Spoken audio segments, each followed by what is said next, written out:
avanzar a otro tema de la psiquiatría, que es la depresión. Y la depresión, bueno, todos los seres humanos y en todas las etapas de la vida la suelen tener, desde los recién nacidos, si ustedes quieren, hasta los seniles, o sea, las personas de edad muy avanzada, por diferentes causas, y entonces eso se debe a una depresión menor en realidad. Pero cuando se trata de una depresión mayor, entonces ya es un trastorno psiquiátrico que puede incluso ir asociado a otros problemas que pueden estar inmersos dentro de la psicosis. Y entendamos por ese término, que ya tocamos en la anterior clase, la verdad que comprenden los trastornos mentales. Dentro de ellos también está la esquizofrenia. Bueno, porque pueden haber síndromes maníaco-depresivos y demás cuestiones. Bueno, la depresión ocurre de la siguiente manera. No solamente estos neurotransmisores que están inmersos en ese pie sináptico son los que participan, pero siempre hay que considerar desde la dopamina, noradrenalina y adrenalina. Lo que ocurre es que las neuronas cerebrales, hay preferencias, digamos, o por lo menos neurotransmisores más importantes. Dentro de eso está la noradrenalina. También aquí hemos dibujado una mitocondria donde está la monoaminoxidasa, y vamos a ver que inhibidores de la monoaminoxidasa también funcionan de esta manera. La hemos metido a la adrenalina porque es lo que ocurre a partir de esta tirosina, cómo se sintetiza en diferentes neuronas, porque hay neuronas dopaminérgicas puras, noradrenérgicas puras y adrenérgicas puras. No necesariamente tienen que seguir esta ruta, pero todas son catecolaminas. Sin embargo, además existe la serotonina, que voy a poner aquí,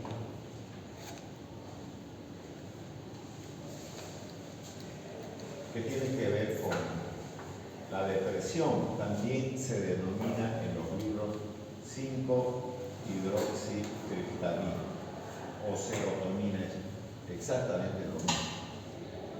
Entonces, estas depresiones, que son las menores, vuelvo a repetir, existen desde los recién nacidos hasta las personas seniles pueden tener depresión.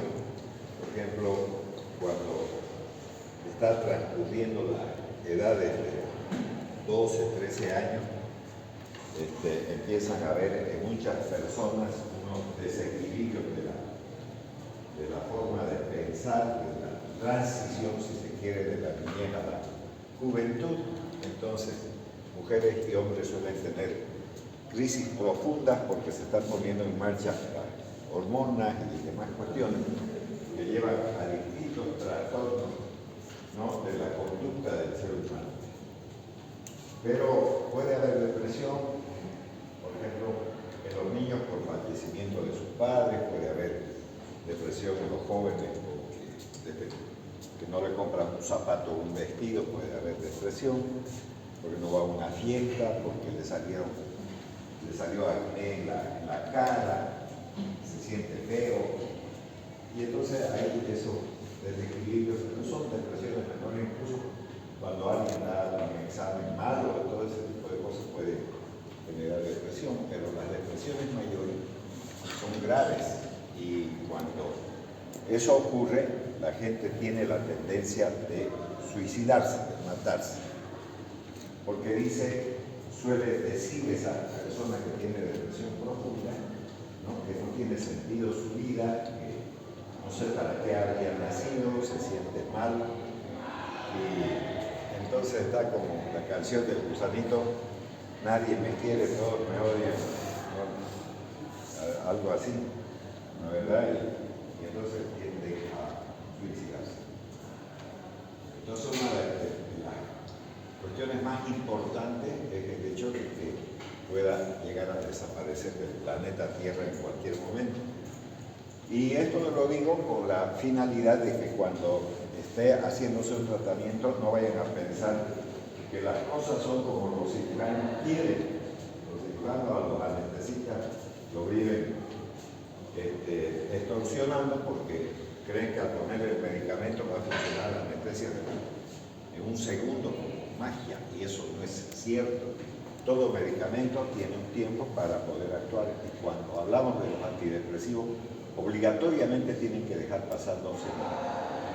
Y esto estoy diciendo en el sentido de que si esta persona tiene depresión y no le ve la razón de su existencia, si usted le da un frasco de antidepresivo, entonces se lo va a tomar todito, porque una de las cosas que reina aquí en su cabeza es que no debería de existir.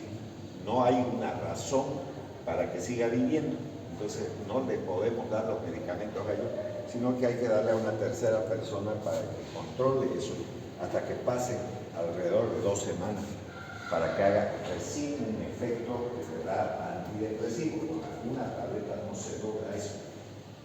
Entonces no. Y en las personas normales estos medicamentos no funcionan también, eso que quede claro. Si alguien cree que va a mejorar, no. Ahora, ¿cómo funciona el asunto? ¿Por qué hay depresión? Generalmente por la deficiencia de noradrenalina. Pese a que he puesto todo esto, la noradrenalina tiene que ver con la serotonina. Aunque pueden llegar a participar la dopamina y la adrenalina también. Bueno, vamos a suponer que esta sea una neurona noradrenérgica, va a liberar esa sustancia en este espacio sináptico. ¿Y cómo se va a destruir? A través de lo que se denomina recaptación de la adrenalina, porque, bueno, de la noradrenalina en este caso.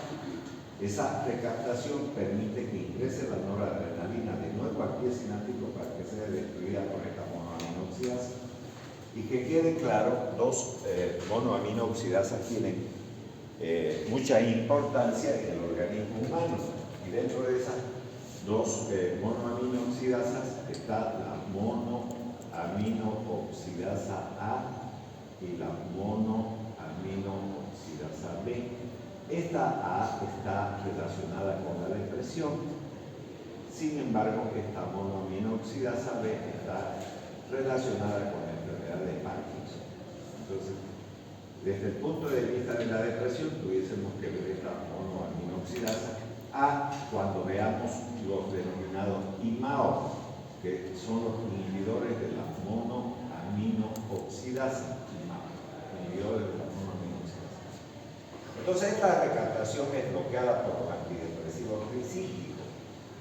Y al evitar esta recaptación no es destruida la noradrenalina, y cuando se acumula la noradrenalina desaparece la depresión. Recuerden ustedes, cuando dan exámenes, cuando están en el periodo de exámenes, entonces entran en un examen, liberan adrenalina, con noradrenalina, y están eufóricos, y lo primero que quieren es ver el examen, todo ese tipo de cosas. Cuando pasan unos 20 minutos alrededor de ese tiempo durante el examen, entonces ya empieza a disminuir la cantidad de adrenalina y noradrenalina, y entonces se van tranquilizando, pues se dan vuelta a la hoja de un lado al otro y empiezan a mirar los exámenes de los demás para copiar. Entonces en eso. Y cuando termine el examen, cuando le preguntan a uno cómo te fue, algunos mantienen la euforia y otros no. Otros agarran, se quieren marchar, porque probablemente no les haya ido bien, y listo. Entonces, al disminuir la cantidad de estos neurotransmisores, entonces empieza a venir la depresión, y asociada a eso, el sueño. Eso es lo que ocurre, y eso es lo que vamos a ver el día de hoy con estos antidepresivos tricíclicos. Entonces, el primer concepto, estos antidepresivos, como pueden ver, tricíclicos, bloquean la recaptura, bloquean esto de aquí, la recaptación de noradrenalina y serotonina. Ya la serotonina lo hemos puesto aquí, que también en los libros van a encontrar como 5-hidroxitriptamina, que es exactamente lo mismo. Y si se hubieran descubierto en la actualidad, podrían entonces denominarse inhibidores de la recaptación selectiva de noradrenalina, ¿no? Inhibidores de la recaptación selectiva de noradrenalina, y si no fueran las diferencias que presentan, entonces respecto a estos nuevos antidepresivos en cuanto a sus efectos adversos. También se podría leer esto como inhibidores de la recaptación de serotonina y noradrenalina, porque también hay, digamos, medicamentos que vamos a ver que funcionan con los dos sistemas que hemos mencionado. Bueno, los antidepresivos tricíclicos incluyen las aminas terciarias. Recuerden que estas todas son aminas al final: dopamina, termina noradrenalina, adrenalina, todas son aminas. Son estimulantes, si se quiere, del sistema nervioso. Son terciarias porque pueden atravesar bien la barrera hematoencefálica. La imipramina, el fármaco prototipo del grupo, la aminotriptilina, la clomipramina, la doxepina y la triptamina, como pueden ver ahí ustedes. Los antidepresivos tricíclicos incluyen además las aminas secundarias, como la desiplamina, nortriptilina y los metabolitos aminodesmetilados respectivos de la imipramina y de la amitriptilina. Entonces, ahí empezamos a tener estos antidepresivos tricíclicos, y se llaman tricíclicos porque están estructurados de 3 anillos importantes. Después vamos a recordar incluso a la carbamazepina, que es un medicamento que lo hemos visto en el tratamiento de la epilepsia y de la neuralgia del trigémino, que también es un tricíclico y que en principio fue utilizado, o por lo menos se quería utilizar para el tratamiento de la depresión.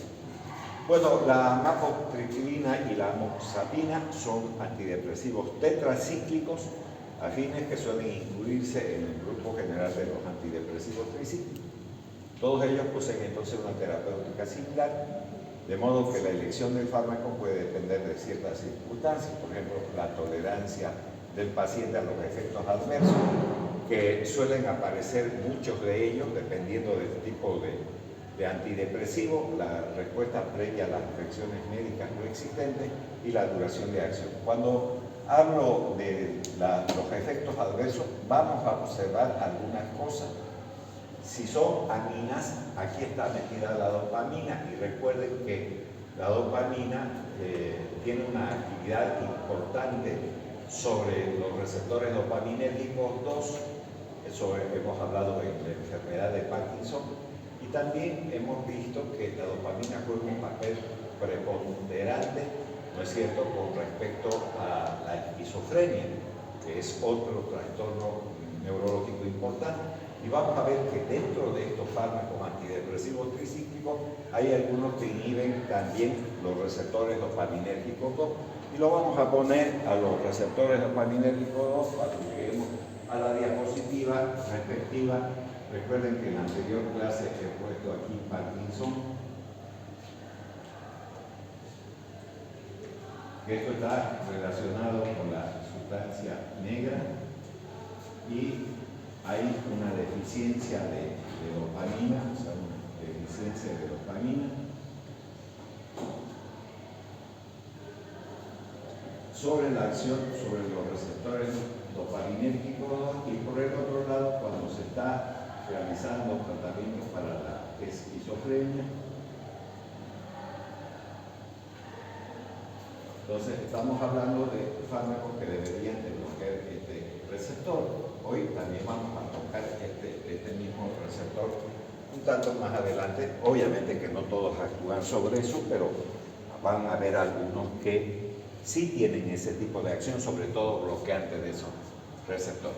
Bueno, los pacientes que no responden entonces a un antidepresivo tricíclico pueden beneficiarse de otro fármaco de este grupo. Estos fármacos constituyen una valiosa alternativa para los pacientes que responden a los inhibidores selectivos de la recaptación de serotonina.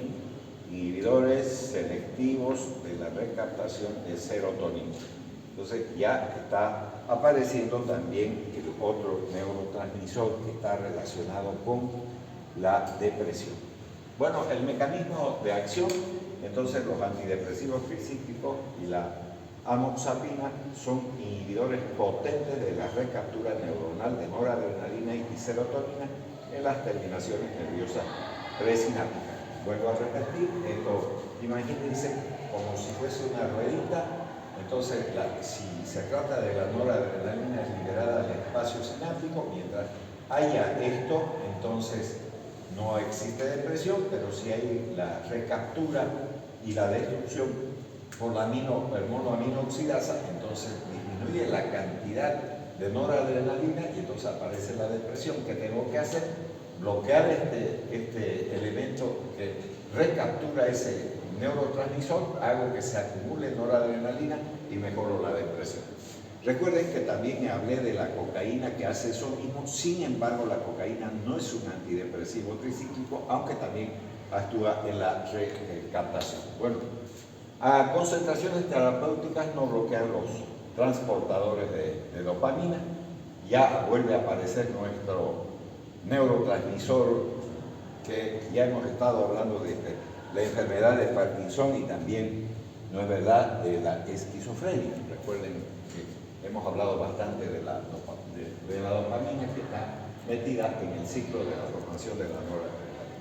Bueno, aumenta las concentraciones de monoaminas, entonces la hendidura sináptica, lo que estaba diciendo, que esta noradrenalina o la serotonina se acumulan porque no hay recaptación, porque estoy bloqueando esto, y eso hace que mejore, digamos, la depresión. Entonces, eso es lo que va a ocurrir mediante el bloqueo de la vía principal de eliminación del neurotransmisor, lo que en último término causa efectos antidepresivos.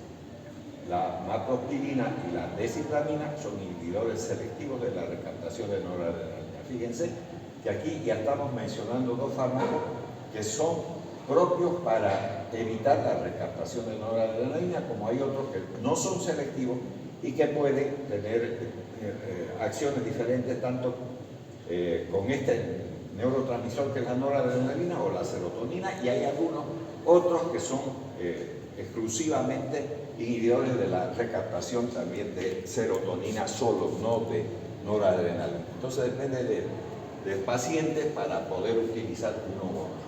Bueno, los antidepresivos tricíclicos actúan también como antagonistas, ¿no?, de los receptores serotoninérgicos, adrenérgicos alfa, como pueden ver, de los receptores histaminérgicos y de los muscarínicos. Entonces, no necesariamente todos los antidepresivos tricíclicos actúan sobre un solo mediador químico, sino también de la adrenalina en su receptor alfa, de los antihistamínicos, que muchos de ellos son estimulantes del apetito y se utilizan también para evitar las alergias, y los muscarínicos que ya hemos mencionado cuando hemos hablado sobre todo de la atropina y de la escopolamina. Se desconoce si alguna de estas acciones explica también el beneficio terapéutico con respecto a lo que estamos tocando el día de hoy, que sería la depresión. O sea, esas actividades sobre los diferentes receptores no están claras. Ya, sin embargo, las acciones a nivel de estos receptores son responsables probablemente de muchos de los efectos desfavorables de los antidepresivos tricíclicos. Y aquí está lo que les decía yo. Por ejemplo, esta amoxapina también es un antagonista sobre el receptor dopaminérgico 2. Si funcionase de esa manera, entonces si yo bloqueo este receptor, entonces estoy generando una actividad adversa parecida a lo que podría producir la enfermedad de Parkinson, ¿no?, con el temblor, la fascia mímica, la mirada del jugador de póker, etcétera, etcétera. Entonces funcionaría como mejorando, digamos, la esquizofrenia si bloquease ese receptor dopaminérgico. Entonces también ahí tenemos algo que llama la atención. Bueno, las acciones entonces, los antidepresivos tricíclicos elevan el estado de ánimo, mejoran la alerta mental, aumentan el ejercicio físico, reducen la preocupación mórbida en un 50 a un 70% de los individuos con depresión mayor. Fíjense que está hablando de la depresión mayor, no de la depresión que tienen todos los seres humanos, que todos hemos tenido en algún momento. Imagínense ustedes, a ver, vuelvan a retornar a la época en que salieron bachilleres. Claro que la fiesta del bachillerato, todo eso está bonito, pero una vez que se terminó eso, ¿ahora qué hago? ¿Podré entrar a la universidad, me irá bien en el examen, si es que no son los mejores bachilleres, y entre paréntesis, porque muchos de esos mejores bachilleres son ayudados por los directores de colegio, por X o Z razón, esas cosas también están ahí de por medio, pero hay una incertidumbre y eso genera depresión en mucha gente, ¿no? ¿Qué voy a hacer luego? Igual cuando van a salir de médico, van a hacerse una serie de preguntas: ¿dónde hago la especialidad? ¿Tengo que estudiar para dar examen, digamos, en la residencia médica? O sea, siempre existen problemas que generan depresión, pero que no son depresiones mayores, como está mencionando aquí. Bueno, el comienzo de la elevación del estado de ánimo es lento y requiere 2 semanas más. Hace un momento también dije eso. Ya le dije que con una tableta no estén prometiendo que va a estar bien. No va a estar bien. Y no lo corran al medicamento, pues no vuela. Entonces, tiene que ir así paulatinamente. Entonces, no le dé el frasco de medicamento a una persona que tiene depresión mayor, porque va a utilizar ese medicamento para eliminarse de la tierra, en línea general. Entonces, es una forma de decir. Entonces, necesitamos 2 semanas para que eso llegue a ocurrir. 2 semanas significa medio mes, ¿no? Entonces, para que haya una adecuada respuesta, ¿no? En los individuos normales, estos fármacos no estimulan el sistema nervioso ni elevan el estado de ánimo. O sea, si nosotros quisiésemos tomar esos medicamentos, no va a funcionar porque estamos normales. Solo en raras ocasiones se ha observado dependencia física y psicológica, pero para evitarla y minimizar los síndromes de interrupción y los efectos colinérgicos de rebote es necesario suspender estos fármacos. Pueden utilizarse también para el tratamiento prolongado de la depresión. Entonces, importante también tener presente que los medicamentos no vuelan algunos para hacer efecto. La gente normalmente cree que al tomar una tableta ya eso, digamos, mejora todo el aspecto de ánimo y todo, y no es cierto. Entonces, los antidepresivos tricíclicos son eficaces para tratar la depresión mayor, moderada o grave.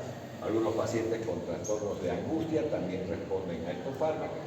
La imipramina se ha usado para controlar la enuresis nocturna, sobre todo este término se usa para los niños que se orinan en la cama. Recuerden que ellos, si hacen eso, van a podrir el colchón y todo ese tipo de cosas, sobre todo en los niños mayores de 6 años, dado que estimula la contracción del esfínter vesical interno, de la misma manera como hemos visto en algún momento cuando vimos los alcaloides de la solanase, que podríamos utilizar también esos medicamentos para evitar, ¿no?, la diuresis, si ustedes quieren. Bueno, seguimos con los usos terapéuticos. En el momento actual se utilizan con cautela debido a su capacidad para producir arritmias cardíacas y otros problemas cardiovasculares graves por las actividades que tienen, sobre todo en los receptores existentes a nivel tanto cardíaco como vascular. Los antidepresivos tricíclicos, especialmente la amitriptilina, se ha empleado para tratar la cefalea migrañosa y los síndromes de dolor crónico, por ejemplo, el dolor neuropático. En diversos procesos alérgicos de causa desconocida, pequeñas dosis entonces de antidepresivos, especialmente la doxepina, puede utilizarse en el tratamiento del insomnio también. Ahora, veamos por qué habla de estos efectos cardiovasculares graves. Recuerden que estamos hablando de inhibidores de la recaptación de noradrenalina. Si esta noradrenalina se acumula en el espacio sináptico y eso ocurriese a nivel del corazón, entonces recuerden que el corazón tiene mayoritariamente, pero eso no quiere decir que no existan otros receptores, solamente estoy hablando de mayoritariamente receptores beta-1 adrenérgicos. Si eso estimula, entonces van a generar arritmias cardíacas, y como normalmente la noradrenalina tiene también efectos alfa muy importantes, entonces van a elevar la presión arterial y puede generar tanto arritmias como también hipertensión arterial, ¿no? Cuando se usan estos medicamentos por ese acúmulo que se puede lograr el neurotransmisor. Bueno, muy bien, eso también es importante. Bueno, desde el punto de la vista de la farmacocinética, se absorben bien por vía oral. Por su liposolubilidad se distribuyen ampliamente, penetran con facilidad al sistema nervioso, que es donde queremos que actúe. Esta liposolubilidad explica también la variabilidad de la semivida de estos fármacos, que para la imipramina es de 4 a 17 horas. Hay una variable importante, lo que permite la administración de una sola dosis o de 2 dosis durante el día, que sería la manera más cómoda de aplicar los medicamentos.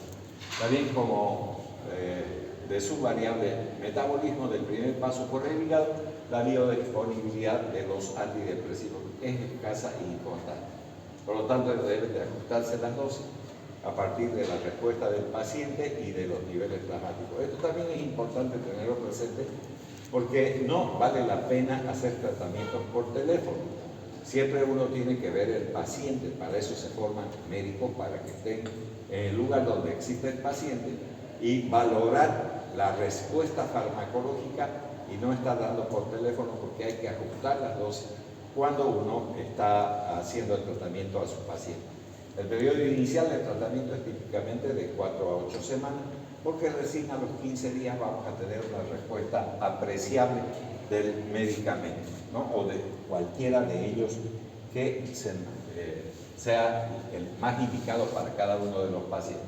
Entonces la dosis puede reducirse gradualmente para mejorar la tolerancia, a menos que se produzcan recaídas. Estos fármacos son metabolizados por el sistema microsomal hepático y por lo tanto pueden ser sensibles a los agentes que inducen o inhiben las enzimas de los citocromos P450, que generalmente están ligados a los procesos oxidativos. Luego se conjugan con el ácido glucurónico, que esto recordemos que es una metabolización de fase 2, la combinación con el ácido glucurónico. Por último, los antidepresivos tricíclicos se excretan como metabolitos inactivos a través de la vía renal, como pueden observar ahí en la diapositiva. Dentro de los efectos adversos vamos a tener en cuenta que no solamente actúan sobre un tipo de receptores, pueden bloquear diferentes receptores dependiendo del fármaco que se trate. Por ejemplo, si se genera un bloqueo muscarínico, vamos a ver que esos bloqueantes que nosotros estamos utilizando a nivel muscarínico se llevan a cabo sobre todo en la musculatura lisa, comenzando, si se quiere, a nivel del ojo, ¿no? Donde vamos a tener visión borrosa, por ejemplo, con un bloqueante que ya hemos estudiado en la atropina y obviamente también la escopolamina como elementos naturales. Entonces, ¿qué hace la atropina? Genera esto mismo, la visión borrosa. Después tenemos xerostomía, sequedad de la boca. Cuando hemos visto atropina, también hablamos de la sequedad de la boca, que dificulta el habla de las personas, retención urinaria. Por eso es que muchos de estos sirven para la enuresis nocturna. Generan estreñimiento porque disminuyen dos cosas importantes del aparato digestivo: la acción peristáltica o motora y la secreción. Entonces, al disminuir la secreción y el peristaltismo, se genera estreñimiento y agravamiento del glaucoma de ángulo estrecho. Dentro de los cardiovasculares, entonces, hay una conducción lenta cardíaca, generación de arritmias y potencialmente que son mortales estas arritmias, sobre todo si se trata de arritmias que están más centradas a nivel de los ventrículos que de las aurículas, aunque las aurículas están mejor inervadas por el sistema autónomo. Bloqueo de los receptores alfa-adrenérgicos puede generar hipotensión ortostática, mareo, taquicardia refleja por esa razón también, sobre todo en las personas de edad avanzada. La imipramina es la que más ocasiona hipotensión ortostática y la nortriptilina es que tiene menos ese tipo de acción. Bueno, otras actividades que vamos a encontrar: la sedación puede ser importante en las primeras semanas del tratamiento por el bloqueo de los receptores histaminérgicos 1. Estos receptores están relacionados sobre todo con las alergias, pero también cuando actúan a este nivel, aumentan el apetito. Entonces, por esa razón hay aumento de peso, pueden haber trastornos sexuales, disfunción eréctil en el hombre, anorgasmia también en la mujer puede aparecer, ¿no? Por la actividad del bloqueo de los receptores histaminérgicos 1, ¿no? Los receptores histaminérgicos 2 están relacionados con la úlcera gastroduodenal, que pronto lo vamos a ver también. Bueno, los antidepresivos deben de utilizarse con precaución en los pacientes maníacos depresivos, incluso durante la fase depresiva, ya que pueden producir un cambio hacia la conducta maníaca. Los antidepresivos tienen también un margen terapéutico pequeño. Por ejemplo, la imipramina solo de 5 a 6 veces superior a la dosis máxima diaria puede ser mortal. Entonces, ya eso también habrá que tener en cuenta, sobre todo en estos pacientes depresivos que tienen la tendencia de suicidarse. Bueno, los pacientes deprimidos con ideas suicidas, ahí deben solo recibir cantidades reducidas de los fármacos y ser sometidas a control estricto. ¿Qué está diciendo? No está hablando de la dosis, no está hablando de eso. Está diciendo que deben solo recibir cantidades reducidas. O sea, tomar esta cápsula, esta tableta, toma esta, no el frasco.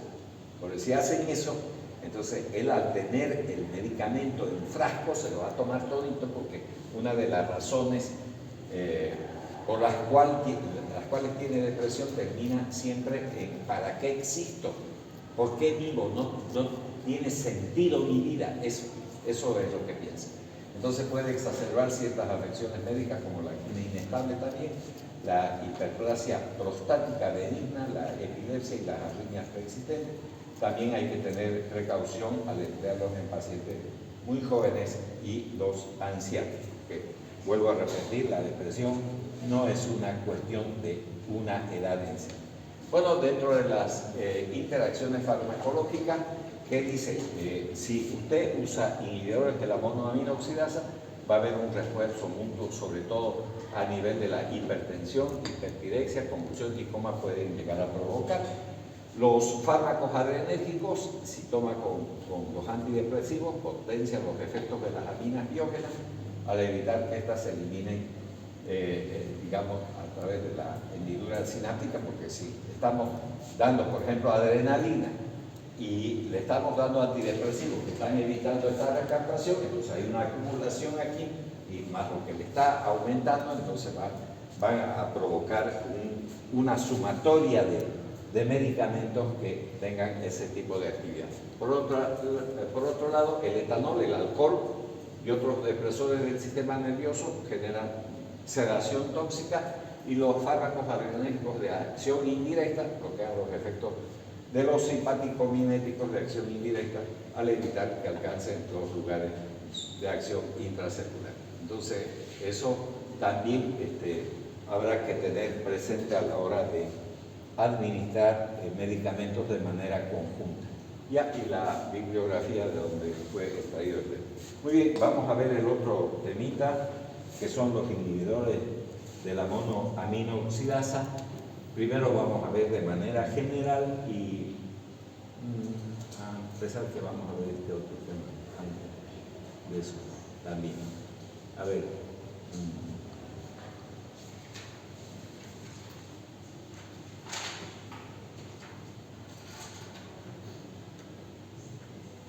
Bueno, a ver, bueno, este otro tema que son los antimaníacos, vamos a ver las sales de litio. Recuerden que nosotros en los salares, sobre todo en el departamento de Potosí, tenemos mucho litio, y el litio puede utilizarse para el tratamiento de las manías, que también son, digamos, patologías relacionadas con la psiquiatría, y vamos a utilizar dos formas el litio, como carbonato de litio y como citrato de litio. El litio es un compuesto, si se quiere, de la química inorgánica, está en la tabla periódica de los elementos. Recuerden que desde el colegio, cuando vimos en términos de su valencia, ¿no? Es un compuesto monovalente, como el flúor, el litio, potasio, vamos a encontrar como elementos, digamos, monovalentes en la tabla periódica de los elementos. Bueno, estas sales de litio, en vez de meterse a través de los canales de potasio, porque el potasio tiene también valencia 1, no usan esos canales, usan los canales de sodio y suelen reemplazar al sodio. Y recuerden que muchas de las acciones que se llevan a cabo en las diferentes células tienen que ver con el ingreso del sodio generando despolarización para la contracción muscular, si ustedes quieren, para el funcionamiento, si se quiere, de la transmisión neurológica, etcétera, etcétera. Entonces estas sales de litio tienen la tendencia de sustituir al sodio, pero no al potasio, pese a que el litio tiene valencia 1 igual que el potasio, entonces más se mete con el sodio. Entonces siempre habrá que tener en cuenta eso, por lo que deberán de hacer exámenes antes de dar el litio, exámenes urinarios, exámenes de sangre, exámenes de tiroides y un montón de cosas que vamos a ver que son importantes a la hora de administrar el litio como elemento antimaníaco, sobre todo para los trastornos bipolares que se han hecho muy populares hoy en día. Bueno, en la introducción se introdujeron en psiquiatría en 1949 para el tratamiento de la manía y para la profilaxis de la enfermedad maníaco-depresiva. Aquí aparece la carbamazepina. Recuerden que este fármaco ya lo hemos visto en fármaco para el tratamiento de la convulsión, o sea, de la epilepsia, y puede utilizarse además en la neuralgia del trigémino. Y en cambio el valproato de sodio, hemos hablado también sobre la crisis de ausencia, que es uno de los medicamentos junto a la etosuximida, lo único de malo del valproato que es muy hepatotóxico y que también lo hemos mencionado. Pero el valproato, a diferencia de la etosuximida, también se podría utilizar en las convulsiones tónico-clónicas generalizadas.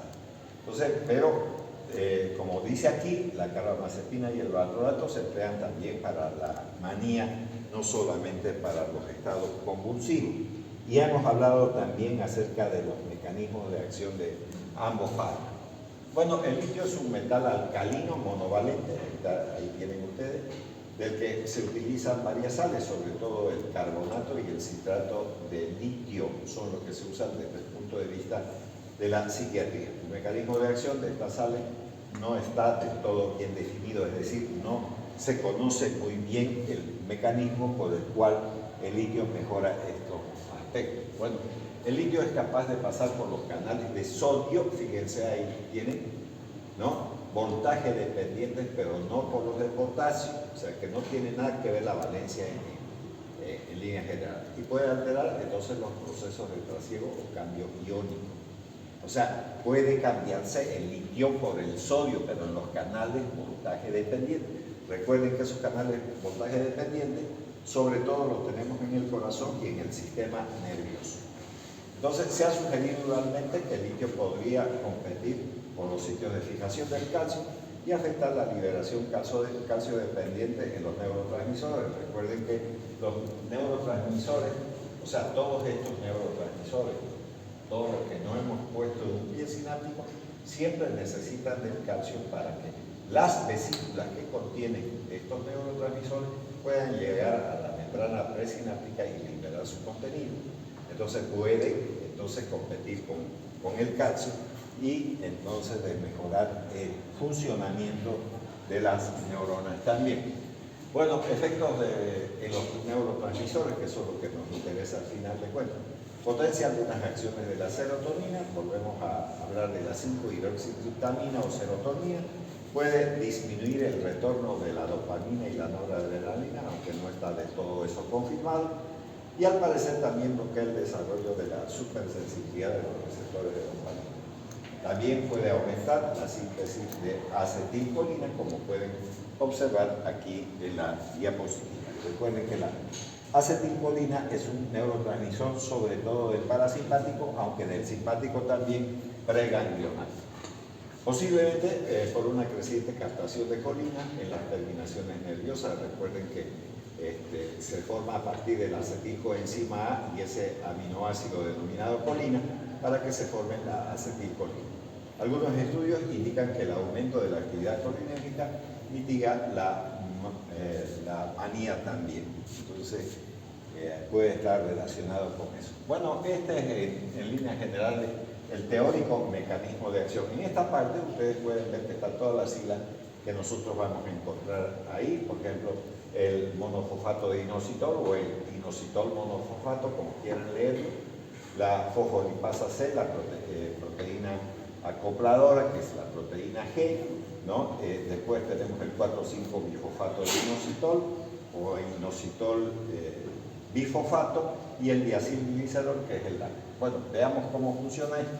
Entonces aquí tenemos el inositol fosfato, el inositol monofosfato, el difosfato, la proteína lipasa C, la proteína G, el diacilglicerol, inositol trifosfato, y el litio bloquea este pasaje del inositol difosfato al monofosfato, y del monofosfato al inositol bloquea ese tipo de círculo que ven, de ciclo, ¿no es cierto?, en el funcionamiento sobre los segundos mensajeros, que, vuelvo a repetir, los segundos mensajeros serían el inositol trifosfato y el diacilglicerol, como pueden observar aquí, y que seguramente lo deben de recordar cuando vieron receptores activados por proteína G, o también llamados metabotrópicos.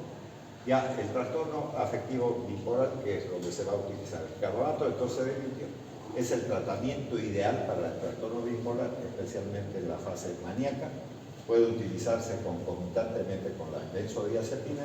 Recordemos, las benzodiazepinas son sedantes que pueden también utilizarse como miorrelajantes, ¿no? También son fármacos muy importantes para detener las convulsiones de cualquier origen, obviamente en una aplicación, digamos, en el paciente cuando tiene las crisis convulsivas. En pacientes maníacos graves también el éxito para lograr la remisión es del 60 al 80% del trastorno bipolar cuando se utiliza el litio como elemento importante del tratamiento. Cuando la manía es leve, solo el litio puede ser suficiente. En los casos graves se puede combinar con el clonazepam o lorazepam, que es un benzodiazepina, y un antipsicótico. Los trastornos maníacos depresivos suele ser útil el uso concomitante con la carbamazepina, y vuelvo a repetir, este fármaco lo hemos estudiado en fármacos anticonvulsivantes y puede servir para los ataques epilépticos del gran mal, como también puede utilizarse en la neuralgia del trigémino, así lo hemos estudiado. Pero en principio, al ser un tricíclico, también se utilizó para tratamiento de los trastornos maníaco-depresivos. Algunos pacientes, digamos, un inhibidor de la monoaminoxidasa puede ser un antidepresivo de elección. Entonces, ya mencioné también que existen dos monoaminoxidasas, tanto la A como la B, y los inhibidores de la monoaminoxidasa tipo A, como la moclobería, entonces es uno de los fármacos más importantes de ese grupo para el tratamiento de la depresión. Eso también, y la B para la enfermedad del Parkinson, sobre todo la selegilina, es uno de los medicamentos de primera elección dentro de ese grupo de fármacos. Ya otras aplicaciones, aunque el litio solo tiene éxito en pocas ocasiones en el tratamiento de la esquizofrenia, la adición de este medicamento puede aliviar a un paciente resistente a otro antipsicótico. Se puede utilizar como una alternativa en el tratamiento también. Bueno, en lo que se refiere a la farmacocinética, la absorción oral es completa, de 6 a 8 horas. Concentraciones máximas plasmáticas tenemos entre 30 a 120 minutos, entonces las 2 horas. Y la distribución, el volumen de distribución es parecido al del agua. Recuerden que el volumen de distribución del agua es 0,6 litros por kilogramo, y aquí tenemos 0,5 litros por kilogramo. Aumentando por cierto secuestro también entre los huesos, y su volumen de distribución a ese nivel óseo es de 0,7 a 0,9 litros por kilogramo. No se fijan las proteínas plasmáticas, como no lo hace ningún elemento químico en realidad. No lo hace el sodio, no lo hace el potasio, no lo hace el hierro, no lo hace el magnesio, tampoco el litio. Entonces, ya esos productos no se usan. El metabolismo no tiene el metabolismo, no hay en qué se metabolice litio y nada más. La excreción casi es por completa por orina, lo que implica que este elemento, que puede sustituir al sodio, debe de hacer exámenes de orina constantes para valorar, ¿no?, la función renal para que no haya acúmulo de litio en el organismo. Entonces la depuración del litio es casi el 20% de la creatinina y la vida media plasmática está en alrededor de 20 horas, como pueden ver ahí en la diapositiva. Bueno, esquemas de dosificación. Entonces, antes de iniciar el tratamiento debe obtenerse análisis de laboratorio, eso les dije desde un principio, como por ejemplo un examen de sangre completa, que es la biometría hemática, también exámenes de orina, ¿no?, urianálisis, pruebas bioquímicas comunes. Un electrocardiograma es importante porque ya mencioné también que el litio puede sustituir al sodio, sobre todo en los canales de sodio y voltaje dependiente, y el corazón, al ser un músculo, tiene esa actividad, ¿no?, en pacientes de mayor edad y en aquellos con antecedentes de trastornos cardíacos.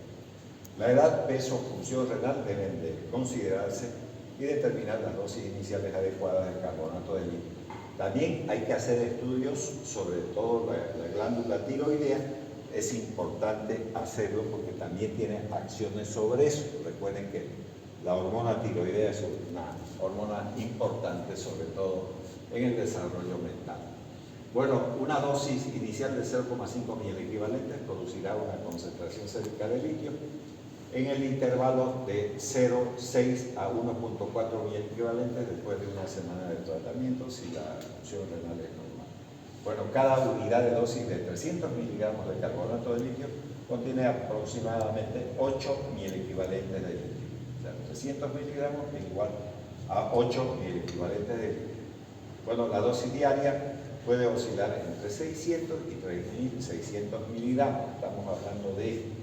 Y después se puede convertir, si 300 son 8, entonces 600 será 16 milequivalentes de litio y así sucesivamente. Entonces ahí tienen también para convertir a milequivalentes. Bueno, las interacciones farmacológicas, la depuración del litio se reduce en un 25% con el uso de los diuréticos como las tiacidas, sobre todo con la hidroclorotiazida, que es el diurético que más se utiliza, asociado incluso a medicamentos que tienen que ver con la hipertensión arterial, ¿no? Bueno, también tenemos la clorotiazida, pero la más importante no deja de ser la hidroclorotiazida. Bueno, la disminución de la depuración del litio disminuye con el uso de los AINES. Los AINES son los analgésicos, antipiréticos, antiinflamatorios no esteroideos, en donde se encuentra el grupo desde la aspirina, el paracetamol, el ibuprofeno, el metamizol, etcétera, etcétera, que es la novalgina, ¿no?, excepto por la aspirina y el acetaminofén. Bueno, los neurolépticos junto con el litio producen también un síndrome extrapiramidal, con excepción de la clozapina, que es un anticonvulsivante atípico dentro de este problema. Bueno, ya. Ahora vemos los efectos adversos. Pueden ser neurológicos. Con el uso del litio puede haber temblor. Se trata con atenolol. Este atenolol es un bloqueante beta-1 adrenérgico que se utiliza para las arritmias cardíacas y también para disminuir la presión arterial. O el propranolol, que no es selectivo, no necesariamente bloquea solo los receptores beta-1, también lo hace los beta-2, por lo que habrá que tener en cuenta en otras patologías el uso del propranolol. Está contraindicado totalmente en el asma y también está contraindicado en la diabetes. O sea, si el paciente además tiene un trastorno bipolar y tiene asma o tiene diabetes, está contraindicado el propranolol. En todo caso, se podría utilizar el atenolol, aunque dice que es selectivo, siempre habrá que considerar la posibilidad de que en un asmático genere crisis asmática o en los diabéticos, digamos, diabetes. La coreoatetosis, hiperactividad motora, ataxia, disartria y afasia va a producir también este fármaco, y dentro de los psiquiátricos puede generar también confusión mental. Eso también puede llegar a ocurrir. Bueno, sobre la función tiroidea, ya hablé también sobre esto. Deprime la función tiroidea, pero es reversible y no progresiva. Es conveniente obtener concentraciones séricas de la hormona estimulante de la tiroides cada 6 a 12 meses. La polidipsia y la poliuria son trastornos frecuentes en el tratamiento con litio, entonces provocando lo que se denomina diabetes insípida nefrogénica resistente a la vasopresina. Ese mismo problema vamos a tener con otros fármacos, sobre todo con las tetraciclinas, ¿no? Esto de la diabetes insípida nefrogénica, para ver que también hay varios medicamentos que pueden llegar a provocar ese mismo trastorno. Otros tipos de disfunción renal incluyen la nefritis intersticial crónica y la glomerulopatía de cambio mínimo. También puede haber edema por retención de sodio. Recuerden que el litio puede reemplazar al sodio, sobre todo en los receptores de voltaje dependiente, por eso puede haber esa retención también de sodio. Efectos adversos cardíacos, síndrome de bradicardia o taquicardia, se llama síndrome del seno enfermo, que genera desmayos en la gente y es una contraindicación para el uso de litio.